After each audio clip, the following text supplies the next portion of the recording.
I stood in my son's dining room, staring at the $25 Walmart gift card in my hand, while across the table, his mother-in-law beamed at the $150,000 check he'd just handed her.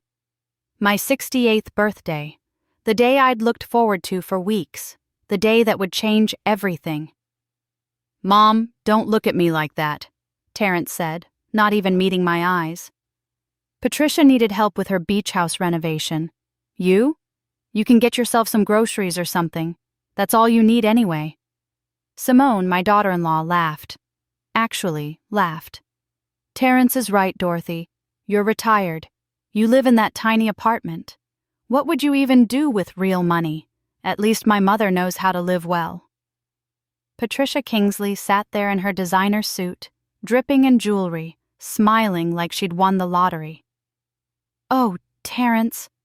You're such a generous son-in-law. This will make the beach house absolutely perfect." My hands trembled, not from weakness, from rage.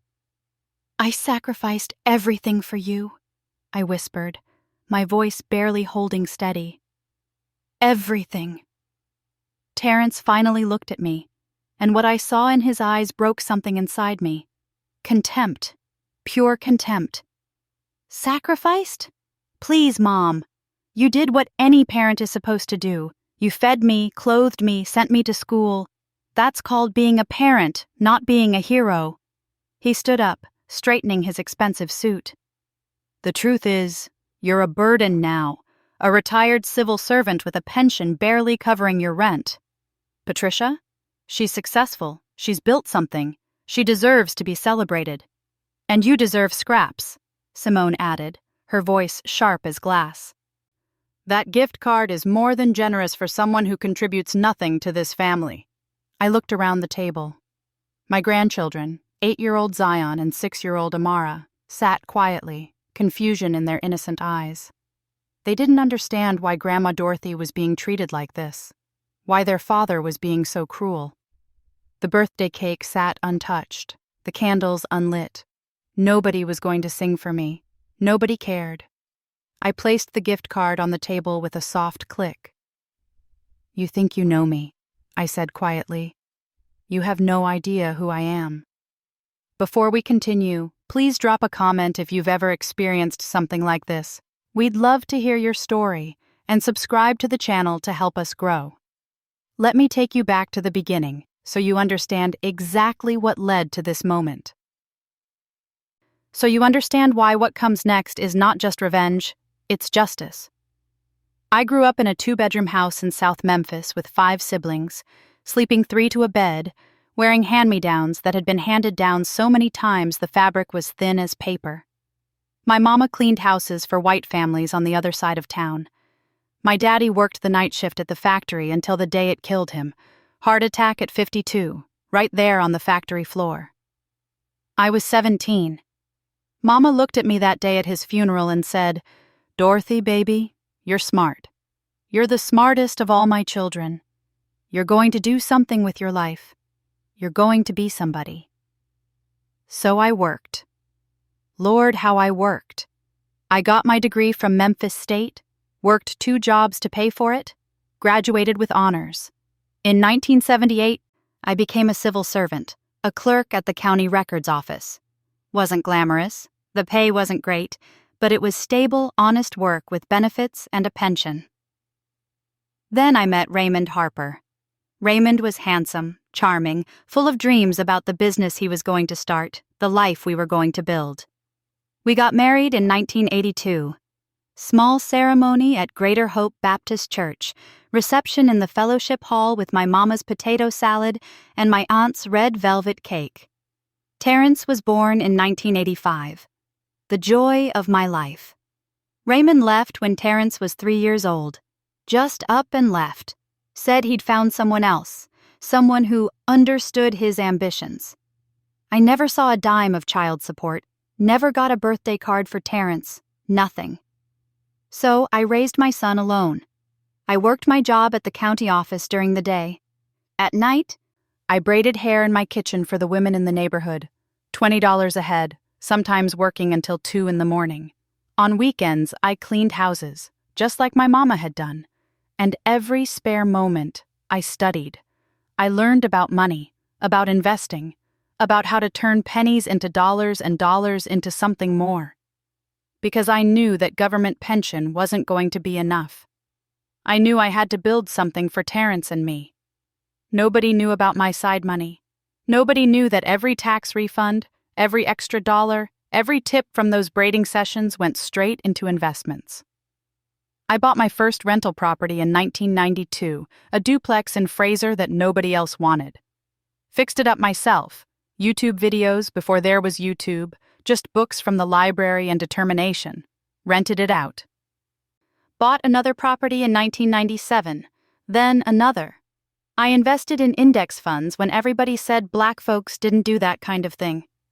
I saved 30% of every paycheck, lived in a modest apartment, drove a 15-year-old car, wore clothes from the thrift store. People thought I was poor. Let them think it. All for Terrence. I paid for his private school when the public school in our neighborhood got rough. Paid for his basketball camps, his college applications, his SAT prep courses. When he got accepted to Vanderbilt University, I cried for 3 days straight. My baby was going somewhere. Going to be somebody. I paid every single tuition bill, every dorm fee, every textbook, worked extra shifts, sold one of my rental properties to cover his senior year when the market dipped. Never told him, just kept smiling. Kept telling him to focus on his studies, to make something of himself. He graduated with honors in 2007. Got his MBA from Emory University in 2009. I was so proud, I thought my heart would burst. Then he met Simone Kingsley. Simone came from money, real money. Her mother, Patricia, owned a chain of upscale beauty salons across Tennessee and Georgia. Her father had been some kind of investment banker before he passed. Simone herself was a corporate attorney at a big firm in Nashville. The first time Terrence brought her to my apartment, I saw the way she looked around. Nose wrinkled slightly at my discount furniture, my second-hand decorations. She smiled, but it was the kind of smile that doesn't reach the eyes. "So, this is where Terrence grew up," she said, her voice dripping with false sweetness. "How quaint." They got married in 2012. Big wedding at the Hermitage Hotel in Nashville. Patricia paid for everything and made sure everyone knew it. I wore my best dress, bought it on sale at Dillard's for $60, and sat in the second row because Patricia's family and friends filled the first. At the reception, Patricia gave a speech about how grateful she was that her daughter had found such an ambitious, successful man. Never once mentioned me. Never once acknowledged that I was the one who'd raised that ambitious, successful man. Over the years, things got worse. Terrence and Simone bought a beautiful house in Brentwood, one of those new constructions with the open floor plan and the 3-car garage. Patricia helped with the down payment, $50,000. Just wrote the check like it was nothing. When Zion was born in 2017, I asked if I could come stay for a week to help Simone with the baby. She said no. Said her mother would be there and they didn't have room for both of us. But that house had 5 bedrooms. When Amara was born in 2019, I wasn't even invited to the hospital. Found out on Facebook that my granddaughter had arrived. I tried to stay close. I really did. Showed up to birthday parties with homemade cakes and handmade quilts. Babysat whenever they asked, which wasn't often. Sent cards with $50 bills inside for the kids' birthdays and Christmas. Meanwhile, Patricia swooped in with elaborate gifts, gaming systems, designer clothes, trips to Disney World. She bought Zion a mini electric car for his 5th birthday. I'd given him a wooden puzzle I'd made myself. "Thanks, Grandma Dorothy," he'd said politely. Then ran off to drive his new car around the driveway while Patricia beamed. Terrence started making comments. Little digs at first. "Mom, you know you don't have to bring food to every gathering. Simone's ordering catering."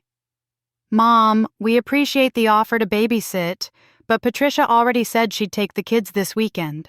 She's taking them to her lake house." "Mom, that sweater you gave Amara, it's nice, but we really prefer to buy the kids' clothes from the department store. You understand. Each comment chipped away at my heart, but I told myself it was just growing pains. He was busy building his career. He had a new family to balance. Things would get better. They didn't. 6 months ago, Terrence called me on a Tuesday evening. Rare for him to call at all. "Mom, we need to talk about your living situation." My living situation? I'd lived in the same modest apartment in Madison for 20 years. Paid my rent on time every month. Kept to myself. "What about it?" I asked. "Simone and I think you should consider moving into a senior living facility. Something with activities, other people your age. You're getting older, and we worry about you being alone." I was 67, healthy, sharp. I walked 3 miles every morning and could still do the crossword puzzle in pen. "Terrence, I'm fine where I am." "Mom, let's be realistic. You're living on a fixed income. If something happened, if you got sick, you couldn't afford good care. Those senior places have payment plans. We think it's the responsible thing to do." "I can take care of myself." He sighed, that exasperated sigh I'd heard more and more lately. "Mom, stop being stubborn. We're trying to help you." But he wasn't trying to help me. He was trying to put me somewhere out of sight, somewhere he wouldn't have to think about me. I declined. Firmly. That's when things really turned cold. Terrence stopped calling altogether, stopped responding to my texts. When I showed up at the house one Saturday with groceries to cook Sunday dinner like I used to, Simone answered the door and said they had plans. Didn't invite me in. Didn't even thank me for the groceries. I stood on that pristine front porch, holding bags of greens and chicken and cornbread mix, and realized my son was done with me. But I wasn't done with him. Last month I overheard something I wasn't supposed to hear. I'd shown up early to Zion's basketball game at the community center. Terrence and Simone were standing outside the gym, arguing in hushed tones. "Your mother is becoming a problem," Simone hissed. "She keeps showing up uninvited. It's embarrassing. My mother thinks it's pathetic how clingy she is." I know," Terrence said. "I'll handle it." "Handle it how? She's your mother. We can't just cut her off completely. People will talk. But maybe after the holidays we can start distancing ourselves more. Let her fade out naturally." My heart stopped. Let me fade out naturally. Like I was some kind of problem to be solved, some inconvenience to be managed. That's when I decided. That's when I knew exactly what I needed to do. So when the birthday invitation came, a text message, not even a phone call, I almost declined. But something told me to go. Something told me this would be the moment I needed. And it was. That night, after Terrence called me a burden and Simone said I deserved scraps, after Patricia sat there gloating with her $150,000 check, I walked out of that house with my head held high. I didn't cry until I got to my car. Then I cried for everything I'd lost, for the little boy who used to climb into my lap and say, "Mama, when I grow up, I'm gonna buy you a big house." For the teenager who'd promised to take care of me when I got old. For the man I thought I'd raised. But I didn't cry for long. Because the next morning, I made a phone call to Walter Anderson, the estate attorney who'd helped me set up my investment portfolio 15 years ago. Walter was a brother from church, someone I trusted, someone who understood exactly what I'd built in silence. "Dorothy," he said warmly when he heard my voice. "It's been a while. What can I do for you?" "Walter," I said, my voice steady now, "it's time. I need you to draw up some papers for me, and I need you to do it fast." "What kind of papers?" I smiled for the first time in days. "The kind that are going to teach my son exactly who he's been underestimating all these years." Walter was quiet for a moment. Then he chuckled. "Oh, I see. Dorothy Harper, I've been waiting for you to unleash this side of yourself. Tell me everything." And I did. I told him about the birthday dinner, about the disrespect, about my son and his wife treating me like garbage while they worshipped Patricia Kingsley and her money. I told him I was done being invisible, done being dismissed. "How much are we working with?" Walter asked. $2.7 million, I said calmly, give or take. The line went silent. Then Walter started laughing. $2.7 million? Dorothy, does Terrence know? Not a clue, I said. Nobody knows except you and my accountant. I've lived like I was scraping by for 40 years. Let them think I'm poor. But now it's time they learned the truth. And it's time I rewrote this story on my terms. What do you want to do? I took a deep breath, feeling power surge through me for the first time in months. Everything, I said. I want to do everything. Walter arrived at my apartment 3 days later with a briefcase full of documents. We sat at my kitchen table, the same table where I'd braided hundreds of heads of hair, where I'd helped Terrence with his homework, where I'd eaten countless meals alone. And we plotted. First, Walter said, we establish your financial independence publicly. We create a trust. Make strategic moves that will get noticed. Do you still own those rental properties? 4 properties, I confirmed. All paid off, bringing in about $6,000 a month total. And the investment portfolio? Mostly index funds, some blue-chip stocks, diversified, conservative. It's grown steadily for 30 years. Walter shook his head in admiration. Dorothy, you're the most quietly wealthy person I've ever met. Why did you hide it? Because I wanted to see who people really were, I said simply. I wanted to know if my son loved me or just what he thought I could give him. And now I know. So what's the play?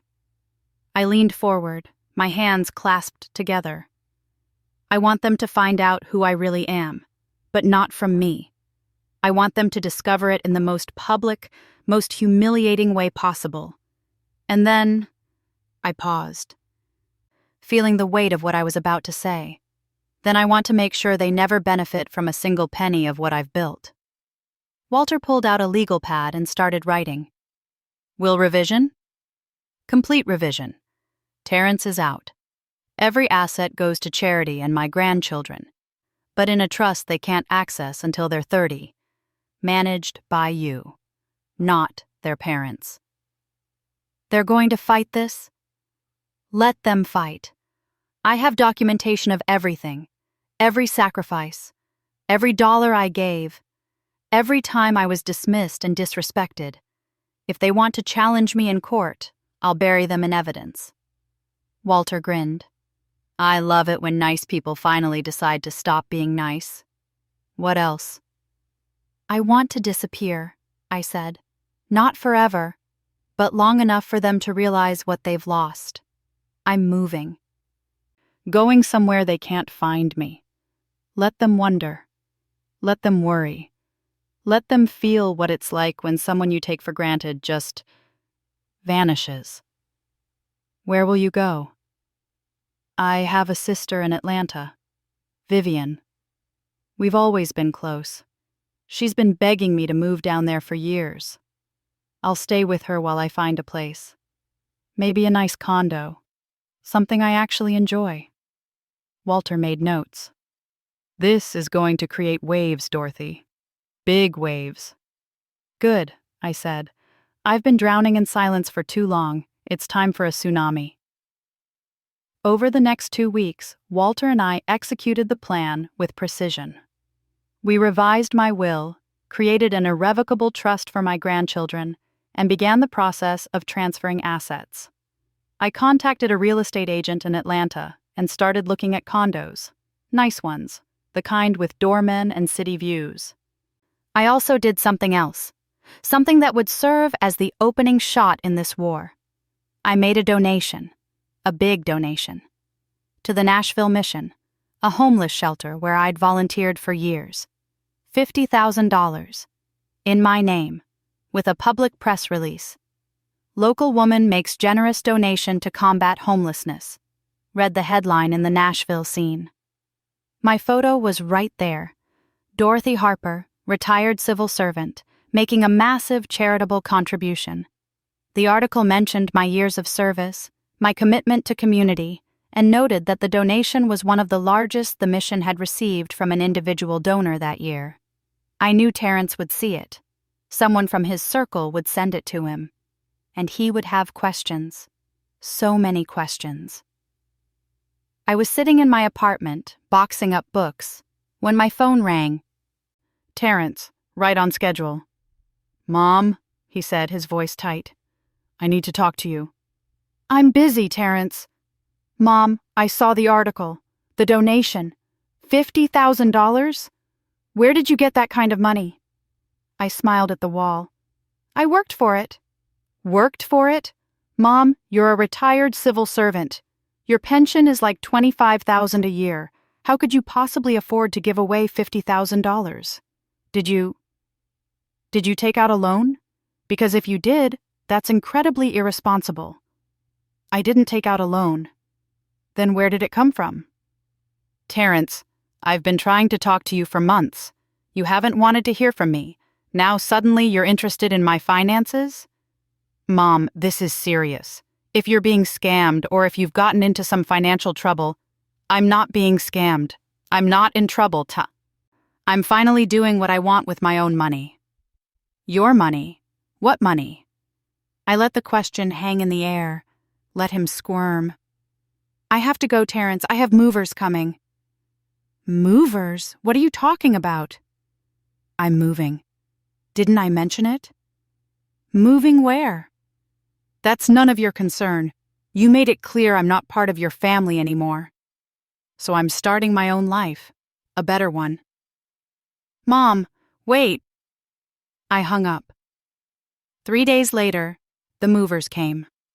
I watched them load up my modest possessions, furniture I'd had for decades, boxes of photo albums, my mama's china that had survived from her house to mine. The landlord had my forwarding address in Atlanta, but I'd told him specifically not to give it to anyone who called. I took one last look at that apartment. So many memories, so much struggle.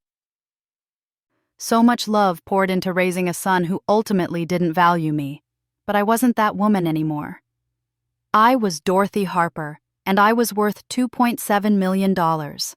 I was smart, resourceful, and done playing small to make other people comfortable.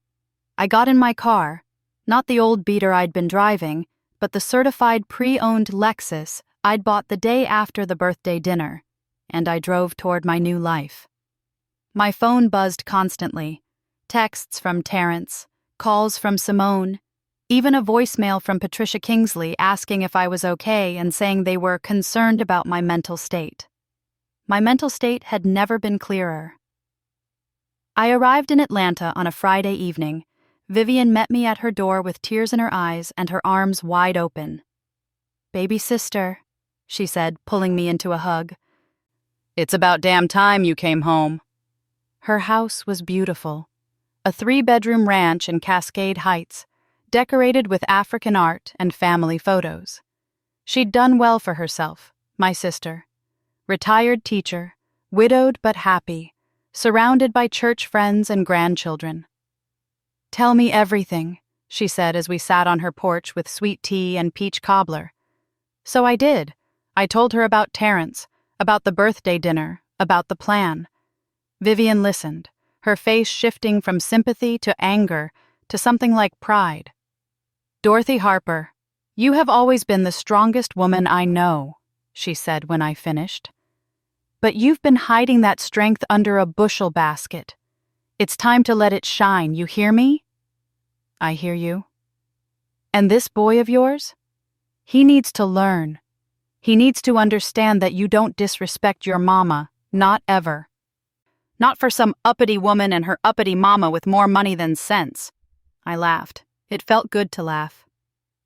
"Vivian, I've missed you."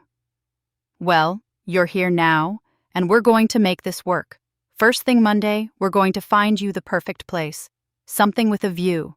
Something that makes you happy." That weekend, I turned off my phone. I needed silence. I needed space to breathe without Terrence's guilt trips and Simone's accusations and Patricia's fake concern. On Sunday, Vivian took me to Cascade United Methodist, her church home. The choir sang Amazing Grace, and I cried. Not sad tears, healing tears. The pastor preached about liberation, about walking away from bondage, about claiming your promised land. After service, Vivian introduced me to her friends. Educated Black women, retired professionals, widows and divorcees, and never-married women who'd built beautiful lives on their own terms. They welcomed me like I'd always been part of the circle.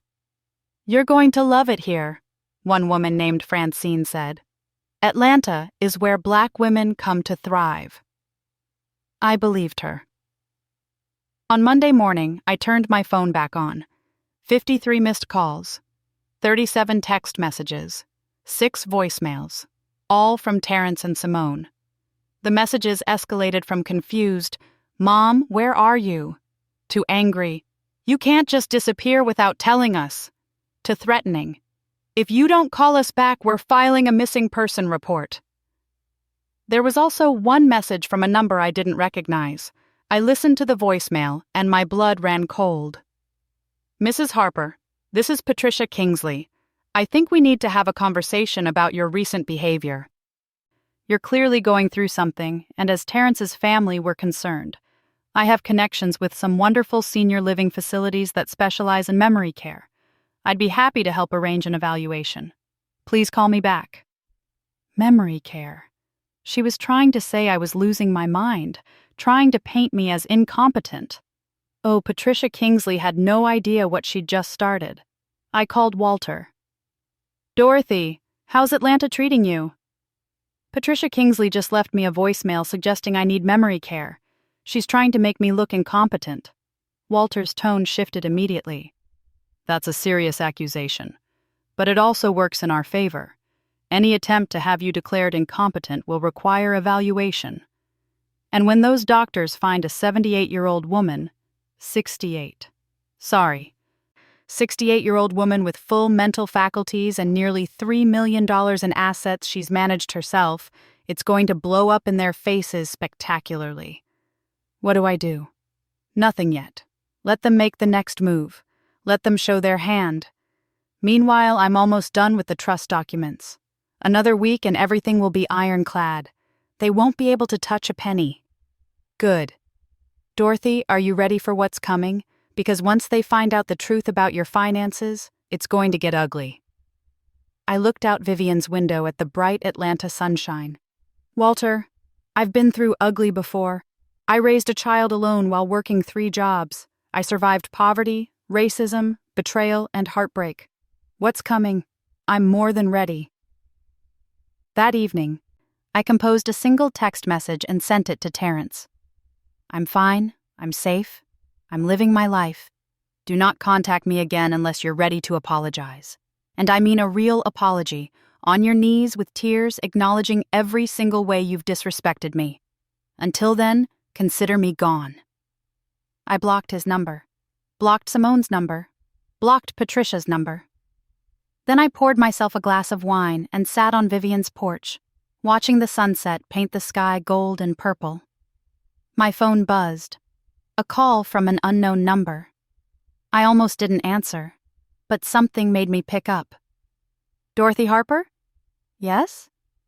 "This is Detective James Morrison with the Nashville Police Department. We've received a welfare check request from your son, Terrence Harper. He claims you've disappeared and may be in danger. Can you confirm you're safe?" I laughed. Actually laughed. "Detective Morrison, I appreciate your concern, but I'm perfectly safe. I moved. That's not a crime. I'm a grown woman in full possession of my faculties, and I chose to relocate. My son knows exactly why I left." "So you're not in any danger? Not being coerced or held against your will?" "The only danger I was in was staying in Nashville where people treated me like garbage," I said firmly. "But I'm safe now. Tell my son to stop wasting police resources." The detective sighed. "Ma'am, I have to say, we get these calls sometimes. Adult children who suddenly realize their parents aren't as powerless as they thought. Your son seems concerned about financial matters." "I bet he is." "Well, as long as you're safe, we'll close the case. But Mrs. Harper, whatever you're doing, give 'em hell." I smiled. "That's exactly what I plan to do, Detective." The next week flew by in a blur of activity. Vivian and I toured condos all over Atlanta, Midtown, Buckhead, Virginia Highland. I fell in love with a 2-bedroom unit in a high-rise in Buckhead with floor-to-ceiling windows overlooking the city. $900,000. I put in an offer and it was accepted within 24 hours. I also hired an interior designer, a young black woman named Aisha, who had a portfolio full of stunning spaces that mixed modern elegance with cultural heritage. She understood exactly what I wanted, a home that reflected who I'd always been inside, but never had the freedom to show. "We're going to make this space sing," Aisha said, her eyes bright with excitement. "You deserve beauty. You deserve luxury. After everything you've told me about your life, Mrs. B. Harper, you deserve to live like the queen you are." Queen. I liked the sound of that. Meanwhile, Walter finalized the legal documents. My will, the trust for my grandchildren, power of attorney arrangements, everything locked down tight. Terrence couldn't touch a penny now. Even if he challenged it in court, he'd lose. "I've also prepared something else," Walter said during a video call. "A document that outlines every dollar you spent raising Terrence. School tuition, clothes, food, housing, college expenses. Every single penny. I had forensic accountants help me reconstruct it from your old bank records and receipts." "How much?" $473,000, not counting emotional labor, time, or love. Just cold, hard cash. I felt vindicated. Nearly $500,000 I'd poured into my son, and he'd called me a burden, said I deserved scraps. "Walter, I want to send this to him. Not yet, but soon, when the time is right. Just say the word." 2 weeks into my Atlanta life, I was sitting in my new condo, still mostly empty but mine, when my phone rang. A Nashville number I didn't recognize. Against my better judgment, I answered. "Dorothy? It's Pastor Williams from Greater Hope Baptist." My heart squeezed. Pastor Williams had baptized Terrence when he was 8 years old, had preached at my mama's funeral. He'd been a spiritual father to me for 40 years. "Pastor Williams," I said softly, "how are you?" "I'm well, sister, but I'm calling because I'm concerned. Terrence came to see me. Dorothy, he's not doing well. Part of me wanted to feel sympathy, part of me wanted to care, but the wound was too fresh." "What did he say?" "He says you've disappeared, that you won't talk to him. He's worried about you. Says you've been acting strange, giving away large sums of money, and he thinks you might be being manipulated by someone." I laughed bitterly. "Manipulated? That's rich." "Dorothy, I know there's more to this story. I've known you too long. Talk to me." So I did. I told Pastor Williams everything. The birthday dinner, the gift card, the $150,000 to Patricia, the years of disrespect. I told him about my secret wealth, about how I'd lived small so Terrence could live big, and how he'd repaid me with contempt. When I finished, Pastor Williams was quiet for a long moment. "Dorothy Harper, you have every right to be angry. What Terrence did was wrong. It was cruel. But," he paused, "but he's still your son. And God calls us to forgiveness." "I'm not ready to forgive. I'm not asking you to forgive him yet. But maybe there's a way to use this situation to teach him, to help him understand what he's lost. Not out of vengeance, but out of love. The kind of love that corrects." I thought about that, about whether I still had enough love left to want to teach Terrence anything. "I'll think about it, Pastor. That's all I ask. And Dorothy, you're not wrong for protecting yourself. Sometimes the most loving thing we can do is let people experience the consequences of their actions." After we hung up, I sat in my empty living room and cried. Not for Terrence, for the mother I used to be, the one who would have forgiven anything, endured anything, sacrificed anything. That mother was gone. The new Dorothy Harper was still learning who she wanted to be. 3 days later, everything exploded. The Nashville Business Journal published a profile on prominent charitable donors. My name appeared in the list. Dorothy Harper, retired civil servant, recent $50,000 donation to Nashville Mission, estimated net worth $2.8 million, active portfolio of rental properties and investments. My phone, the new number only Vivian and Walter had, started ringing. Somehow, Terrence had gotten it. I answered. $2.8 million? He screamed, actually screamed. You have $2.8 million and you never told me? Hello, Terrence. How nice to hear from you. Don't play games with me, Mom. How could you let me think you were poor? How could you take money from me for rent when you're a millionaire? I never took money from you for rent. Not once. Check your records. Okay, fine, but you let us believe you were struggling.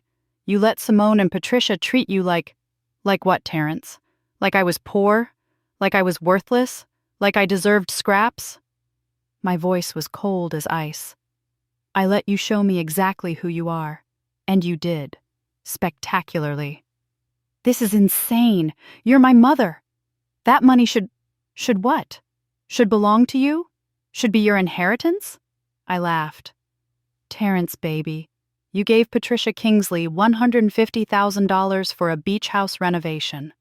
On my birthday, while giving me a $25 Walmart gift card. That told me everything I needed to know about what you think I deserve. That's different. Patricia needed, and I didn't need respect? Love? Basic human decency? Silence. Terrence, I spent 40 years building wealth so you could have everything you needed. Education, opportunities, stability. I gave you nearly $500,000 over your lifetime. I worked 3 jobs. I sacrificed, and you called me a burden. Mom, I didn't mean... Yes, you did. You meant every word. You and Simone both. You wanted me out of sight, out of mind, fading away naturally. Well, congratulations. You got your wish. I'm gone. Where are you? Mom, we need to talk about this face-to-face. No. Mom. The only conversation we're having is through lawyers now, Terrence. Walter Anderson will be in touch regarding my updated estate plans. Spoiler alert, you're not in them. I heard Simone's voice in the background. Let me talk to her. I'm not finished, Terrence started. Yes, you are, I said, and I hung up. Then I blocked that number too. Walter called 10 minutes later. Dorothy, they know. Terrence's lawyer just called me. They want to contest your competency. They want to argue you're being unduly influenced. They're threatening to sue. I smiled, looking out at the Atlanta skyline.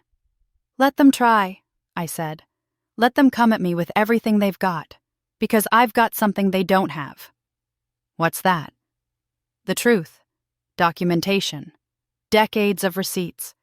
And a fire in my belly that won't go out until I've won. Walter chuckled. This is going to be fun. For me or for you? Both, he said. Dorothy, they're going to come at you hard. Are you absolutely sure you're ready for this battle? I thought about my mama, cleaning those white folks' houses until her hands were raw. I thought about my daddy, working himself to death on that factory floor. I thought about 17-year-old Dorothy, standing at her father's grave, promising to be somebody. I thought about all the women in my family who'd fought and sacrificed and survived. Their strength ran through my veins. Walter, I said, my voice strong and clear, I've been ready my whole life. The next morning, a FedEx envelope arrived at my new condo. Legal papers. Terrence and Simone were petitioning for a competency hearing, claiming I was suffering from cognitive decline and therefore unable to manage my affairs. They wanted control of my assets for my own protection. I sat in my sunny living room. Aisha had delivered the first furniture pieces, a gorgeous velvet sofa and glass coffee table, and read through the documents. They were really doing this. They were really trying to declare me incompetent so they could take my money. My phone rang. Vivian. "Baby sister, you okay? You've been quiet. They're trying to take control of my assets, claiming I'm mentally incompetent." Vivian sucked her teeth. "That boy has lost his mind. What are you going to do?" "I'm going to fight, and I'm going to destroy him." "That's my sister. Want me to come over? We can strategize." "Actually, yes. Bring the church ladies. I think it's time they heard the full story." 2 hours later, my living room was full of strong black women. Vivian, Francine, a woman named Gloria who was a retired attorney, another named Cheryl who ran a nonprofit, and Sister Betty who had been a social worker for 40 years. I told them everything. When I finished, Gloria spoke first. "Baby, they don't have a case. But they'll try to drag you through the mud. They'll make this ugly." "I know. You need a strategy, not just legal, psychological. You need to make them understand what they've done, what they've lost." Sister Betty nodded. "And you need to protect those babies, your grandchildren. They don't deserve to be caught in this mess.